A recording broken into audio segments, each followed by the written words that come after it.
अस्सलामुअलैकुम। हाँ जी, आज हम ए लेवल बुक का कुछ इंट्रोडक्शन देंगे आपको कि एक ए लेवल की बुक है, थर्ड कैनेडियन एडिशन है। ये मोस्टली कनाडा के अंदर कुछ यूनिवर्सिटीज़ के अंदर या सब यूनिवर्सिटीज़ के अंदर हो सकता है कि ये बुक पढ़ाई जाती है।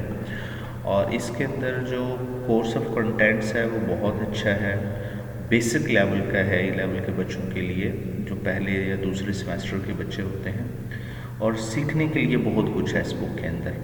आज हम इसके अंदर 25 चैप्टर्स हैं। आज हम chapter number 15 equilibrium extent of chemical reactions के चैप्टर्स के हवाले से कुछ एक्सरसाइज की, जो इसकी एक्सरसाइज है उसके अंदर जो क्वेश्चंस हैं उनको सॉल्व करने की कोशिश करेंगे। कंसेप्चुअल टाइप भी हो सकते हैं और न्यूमेरिकल टाइप भी हो सकते हैं।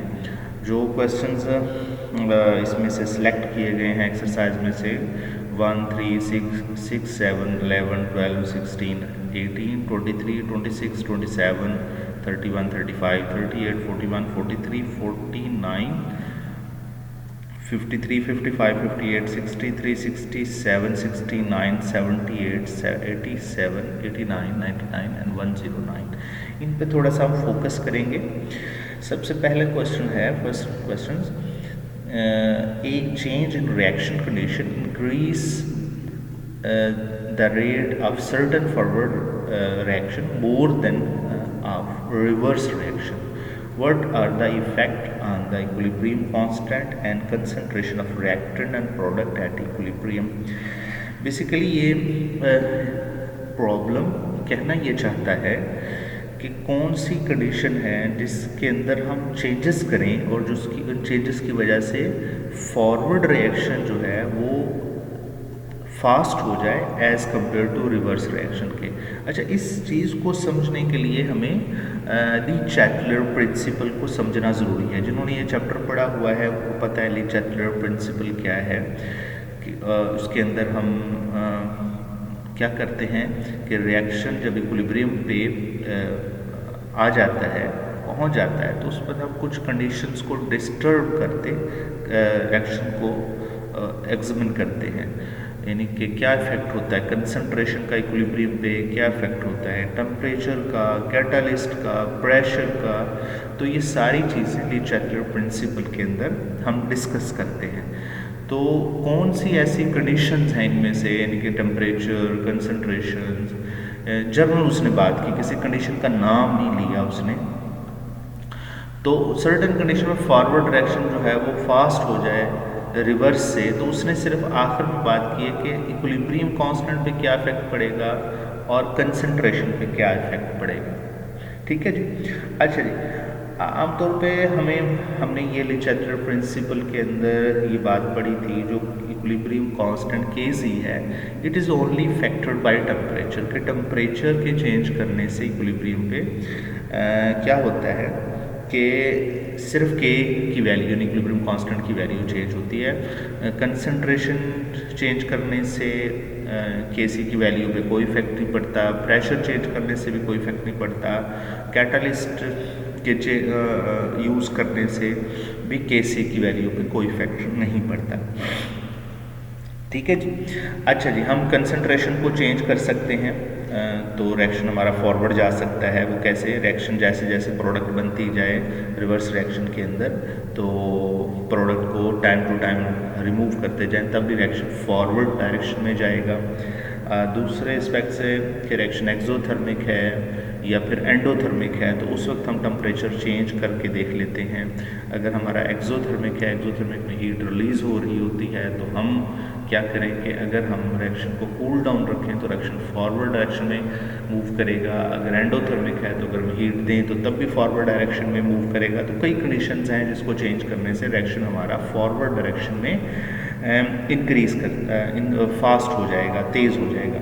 When we increase the reaction forward direction, value of Kc will also value of Kc will also increase. अच्छा जी, वैल्यू ऑफ Kc जो है वो इंक्रीज हो जाएगी, लेकिन कब इंक्रीज होगी इसके वो उसके पीछे रीज़न क्या है? Concentration of reactant will decrease and concentration of product will increase. होता ये है कि सी की वैल्यू, ये इसकी वैल्यू तब इंक्रीज होती है जब हम करते हैं कि प्रोडक्ट ज़्यादा बने। जब फॉरवर्ड डायरेक्शन में रिएक्शन जाएगा, मूव करेगा, तो प्रोडक्ट की अमाउंट ज़्यादा होगी और रिएक्टेंट की अमाउंट कम होगी। तो प्रोडक्ट नोमिनेटर में है, नोमिनेटर की वैल्यू जितनी ज़्यादा इंक्रीज करेगी और डिनोमिनेटर की वैल्यू जितनी कम होगी तो रेशो का आंसर उतना ज़्यादा आएगा। तो इसका मतलब केसी की वैल्यू फिर इंक्रीज कर जाएगी।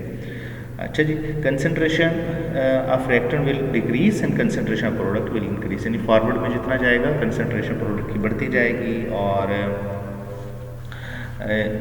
रिएक्टेंट की अमाउंट जो है वो डिक्रीज होती जाएगी।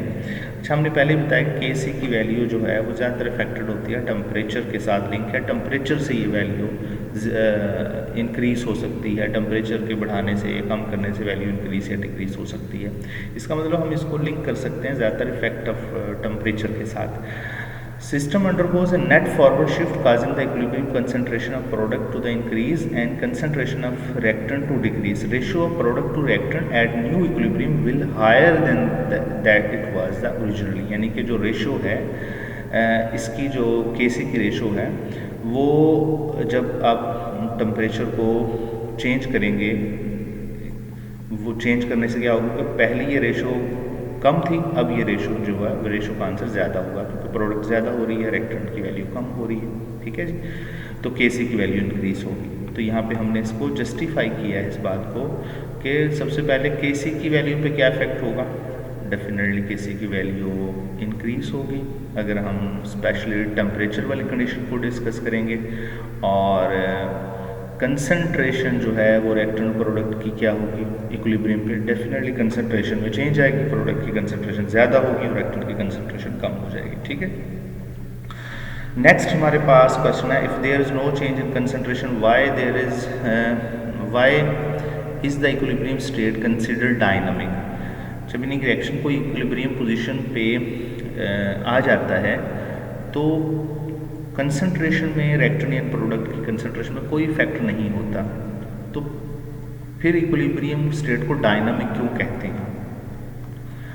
इक्विलिब्रियम पे क्या होता है बेसिकली कि rate of forward reaction become equal to the rate of reverse reaction. यानी reaction seems to be stop, नज़र आता है कि रुक गया है लेकिन रिएक्शन रुका नहीं होता। स्टार्ट में रिएक्टेंट की कंसंट्रेशन जो है स्पीडली रैपिडली डिक्रीज होती है, प्रोडक्ट की कंसंट्रेशन जो है वो रैपिडली इंक्रीज होती है। After some time, after attaining the equilibrium position, जब इक्विलिब्रियम पोजीशन हासिल हो जाती है तो रिएक्टेंट के जितने मॉलिक्यूल प्रोडक्ट में चेंज हो रहे होते हैं उतने ही at the same time product के रिएक्टेंट में भी चेंज हो रहे होते हैं।